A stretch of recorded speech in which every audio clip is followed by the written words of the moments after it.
Fellas, if you've been a fan of MMA the past couple of years, you probably know who the three African kings are. Maybe the two African kings and one Chinese king, but in other words, we're going to be talking about the kind of the downfall of Francis Ngannou, Kamaru Usman, and Israel Adesanya. Now, in 2021 and part of 2022, these guys were, they were kind of bringing up the rise of African MMA. There were three African champions, pretty dominant as well. Neither of them looked like they were going to be losing the belt anytime soon. There was so much hype surrounding them as well. There were three massive stars, all from Africa, and a lot of them were labeling them as the three African kings. And here we are in 2023, and none of them are the champion anymore. A lot of people don't think they're actually ever going to become champion again, and it's all happened so quickly. So we're going to be taking a look in this video what actually happened to the three African kings. Did they just get worse? I don't know, maybe their career fell off, but we're going to be taking a look at what happened. But before we do that, let's talk about when did the three African kings start. Well, first of all, Israel Adesanya became champion in 2019, so did Kamaru Usman. They both became champion in 2019, and they were still champion by 2021, and in 2021, that's when Francis Ngannou became champion, obviously knocking out Stipe Miocic brutally. And that's where the three African kings started off. They were all champion at the same time, all won the belt in dominant fashion as well. So no one knew that they were going to be losing the belt anytime soon. But that's how the three African kings came apart. Then we'll talk about first one, Israel Adesanya. Now, Israel Adesanya, let's talk about his rise. Now, Israel Adesanya in his prime was a big star. I'd argue that he was one of the biggest stars in the UFC. Maybe he still is, to be honest with you. Maybe not so much after the Strickland loss, but so he had 6 title defenses, which is pretty respectable. You've got to respect 6 title defenses. And he pretty much cleared out the middleweight division. No one in middleweight could touch him. Paulo Costa, Marvin Vettori, Robert Whittaker. The Whittaker rematch was quite close, but he did beat him. Jared Cannonier. The list goes on. He had 6 title defenses in his time at middleweight. He was also a 2-time champion. So you've got to give it to Israel Adesanya. He had a decent run in middleweight, whether you want to accept it or not. And he was a huge star as well. He was a cover of UFC 4. Yeah, he was one of the biggest stars in the sport, was Israel Adesanya. I'd say definitely one of the biggest stars in the sport. Could sell a pay-per-view, and he only really lost at this point. Let's assume this is before the Alex Pereira fight. He only really lost when he moved up to light heavyweight. So he had a pretty decent career at middleweight, undefeated at middleweight as well. Solid career, former Glory Kickboxing champion, massive star, 6 title defenses, and he had all these highlight reels as well. He was a fairly fun fighter in some of the cases. Obviously the fight with Gastelum, the knockout over Whittaker, the fight with Anderson Silva. There were so many clippable moments from Israel Adesanya, and he was just a massive star, and he was one of the few African kings in the UFC, and no one thought that he was ever going to lose his belt. People thought he was untouchable. People thought, he was unbeatable. No one's going to beat Adesanya. But then we go to the Israel Adesanya downfall. Now, what was the downfall of Israel Adesanya? He just became really boring. A lot of his title defenses became really boring, and we bring up the fight with Jared Cannonier, leg kicking himself to a decision. The fight with Robert Whittaker in the rematch, that wasn't extremely boring, but it wasn't necessarily fun. But he just started at, the fight with Yo Romero as well. There was just so many boring performances. The Marvin Vettori one, so many boring performances. He was winning them, don't get me wrong, but he just became really boring. And the Israel Adesanya that was kind of the highlight reel from 2019 and 2020 are kind of gone. We didn't see the same Adesanya that we saw in the Gastelum fights or the Paulo Costa fights. It feels like Adesanya was just fighting to get a paycheck and then go home. He didn't really want any part of it. He didn't really have that champion mentality anymore, and he really showed that he was just trying to defend the belt rather than actually, prove a point that he's the champion. And then shortly after, he got finished by Alex Pereira. Now, this was his first loss at middleweight as well, and it was to Alex Pereira, somebody who he's had a rivalry with for a long time now, obviously in Glory Kickboxing, and he got finished by Alex Pereira. Not only did he lose, but he got finished in the 5th round against Alex Pereira at UFC 281. And at this point, this is where a lot of people didn't really want to see Adesanya win anymore. Everyone wanted to see Pereira win because Adesanya just became really delusional. He wasn't interested on the mic. He had so many cringy one-liners. People just didn't want to hear this guy speak anymore. But yeah, he got finished by Alex Pereira. And then I know we got the knockout win over Pereira after that, but immediately after that, literally, what was it, a couple of weeks ago, UFC 293, he got dominated by Sean Strickland. And I feel like now Adesanya's career has kind of gone on a downfall. I don't think he's going to be champion again. I'm not even sure if he's going to get another title shot immediately, but he's just been beaten by Sean Strickland, which is probably the biggest upset we've had this year.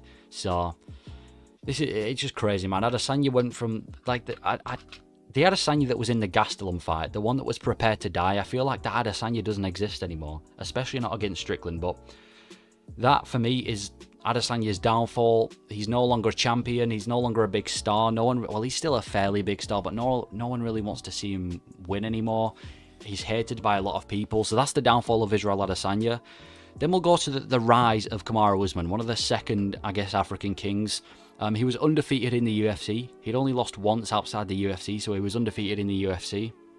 And he had a great resume. In fact, he was undefeated. He actually broke the winning streak record. He was approaching Anderson Silva's winning streak record, and he was about to break records, and you've got to give it to him. People were even calling him the welterweight, well, one of the welterweight goats. I mean, Kamaru Usman literally said, not Kamaru Usman, Dana White literally thinks that Kamaru Usman is the welterweight goat. Completely disregards GSP, thinks Kamaru Usman's the greatest of all time at welterweight, and a lot of people, including me, thought he was definitely in that top 5 at welterweight of all time. So you've got to give it to Usman. He had 5 title defenses, which is still, it's still respectable. I mean, most fighters nowadays can't even get to 3 title defenses. So for Kamaru Usman to get 5, pretty solid as well. Obviously knocked out Usman, knocked out Masvidal, and I feel like he was a fun champion in the sense that, maybe not fun in fights like the first Masvidal fight where I just held him against the cage and foot stomped him, but it was kind of fun to see Kamaru Usman very active, and he just battered everyone and he improved each fight. It was kind of interesting to see how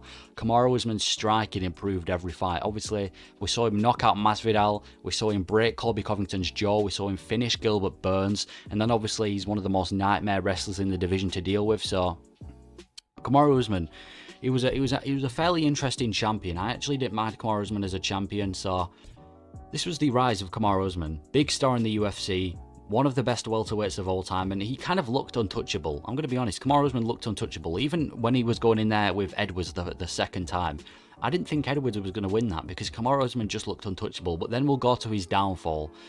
The downfall was that, first of all, he had really bad knees. His knees were terrible. He couldn't do running properly, and his knees were definitely taking a toll on him during the fighting. And obviously, the famous knockout loss, headshot dead to Leon Edwards, one of the most iconic knockouts in UFC history. And that just wasn't good for Kamaru Usman. He got slept by Leon Edwards, lost the belt, and that kind of changed everything for him. And even in the rematch with Leon Edwards at UFC 286, he got beaten the entire fight. I heard a lot of people saying that Kamaru Usman was going to dominate Leon, he was going to wrestle him the entire time, and that just wasn't the case. Leon Edwards defended his takedowns, took him to a decision, and won on points. And since then, we still haven't seen Kamaru Usman get booked for a fight. He's only getting older. He's only going to be getting worse. He's more and more inactive. Maybe he's just taking a break, but he's still not booked against anyone. He hasn't fought since March, still not got a fight booked. So if he does fight, it's not going to be until, I don't know, January, February next year, and that's assuming that he was to get announced now. So yeah, he's just gone on a bit of a downfall. No one really talks about him in the welterweight division. All the focus is on Colby, Leon Edwards, even Bilal Muhammad at this point. No one's really talking about Kamaru Usman, and it's crazy how one fight or one loss, or maybe not one loss, well, yeah, kind of one loss. The headshot knockout. It's kind of crazy how that knockout changed Kamaru Usman's career. So he's no longer champion. I don't think he's going to be champion unless he wins another 1 or 2 fights. But I think it's done for Kamaru Usman, and it's kind of a tragic downfall for him because he was doing so well. He was on this, welterweight GOAT status, and then he just gets knocked out cold by Edwards in a fight that he was dominating as well. So that's the downfall of Kamaru Usman. Then we'll go on to Francis Ngannou. Now, Francis Ngannou, the rise of him was that the selling point for Francis Ngannou was that he was the hardest hitter in UFC history. All these knockouts on his resume, knocked out Stipe Miocic for the belt. That was it. You look at his record; he's got so many knockouts on there. That was his selling point. Scary knockout power, hardest hitter in UFC history. The whole I forgot what the comparison was, but Dana White compared his power to I don't know. I think it was I forgot what it was compared to, but Dana White compared his power, and he was just sleeping everyone. Obviously, he didn't sleep Cyril Gane, but he was sleeping everyone. He was a scary fighter. He was on a knockout streak at one point, kind of how Sergey Pavlovich is now. But he was different to Sergey Pavlovich because Pavlovich's knockouts were more kind of volume, accuracy. Kind of he'll hit you with a high volume strikes until you drop. Whereas Ngannou was literally just one shot done. And he was a hyped champion as well. He was one of the most hyped champions in the UFC. You knew that if Ngannou was going to be in a fight, it was going to be either a knockout or it's going to be an entertaining fight. And that was kind of the selling point for Ngannou. No one thought he could really take the belt away from him, apart from Cyril Gane. Then he went out there and dominated Cyril Gane like it was nothing. No one really thought Ngannou could lose in the UFC, especially with the improved takedown defense that he had. And then we went on to the downfall of Francis Ngannou. He was just super inactive. He fought, what, I don't know, I think it was February or March 2022, might have even been January, against Cyril Gane. And he just didn't fight. He was the champion, but he was super inactive. Didn't fight any of the contenders. Everyone, you know, Dana White had a bad relationship with him. None of the fans really respected what Ngannou was doing. He was kind of holding the heavyweight division up. And notice how that now Ngannou's gone, the heavyweight division is much more active. It's moving a lot more. There's all these fights being made. So in a way, it's kind of glad that he's not champion anymore, until he eventually left the UFC. Now, when he left the UFC, there was a period of like 5-6 months where I remember everyone was mocking Francis Ngannou, saying that he's kind of fumbled the bag. I saw people saying that he should go and fight on street beefs. He'd just been kicked from the UFC. Well, maybe not kicked, but he left the UFC. He wasn't getting signed to any major promotions. I think he got signed to PFL, but he never got a fight booked.